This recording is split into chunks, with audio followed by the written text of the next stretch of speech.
For new leaders, what I recommend is curiosity before action. I think that's a way that, as a new leader coming in, you were elected to lead, and that is something you are fiduciarily bound to do, is act on the behalf of your constituents. And I think this is how, in my opinion, this is how you start that process very well, is understanding where you are now before trying to make changes about where you want to be.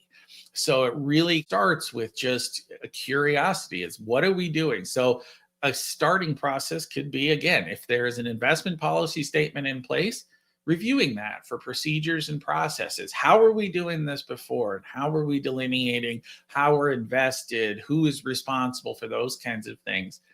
If there's no investment policy in place for an initiative you want to do, then it could be even taking a step back and constructing one and really developing a relationship with the people that can help you on that path. But I think if there is one in place, reviewing for the IPS for processes and procedures, understanding how the mechanism works now and maybe how it needs to be changed and what's the review process for that going forward. Confirm spending authority and withdrawal rules. I talked about that before, but just understand what you're allowed to do, what you're not allowed to do under the current structure at this point right now, and does that fit what you're trying to accomplish going forward? I think this one makes a lot of sense, is that Indian country tends to have a lot of outside expertise that is trying to provide value to your leadership structure.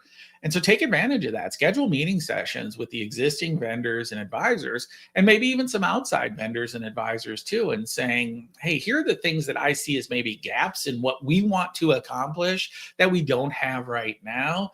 How could we do that in the best fashion and set that up going forward? I think external expertise can be utilized there to get you ramped up faster. And that's what they should be there for. Is those meeting sessions should be an absolutely essential part of what they're doing for you, because that's how they add value over a longer period of time, is listening to what you want to accomplish and trying to provide a roadmap to get you there. And lastly, try to understand the full picture before action. Again, all of these things coagulate together to a certain extent. And so understand the umbrella of it over, instead of saying, oh, here's the one thing I want to do. Let's do that first and then the buy. Because a lot of these things can coalesce and really combine to give you a better understanding of, okay, so here's where we were, here's the path, here's the mission, here's how we're delineated from an asset base.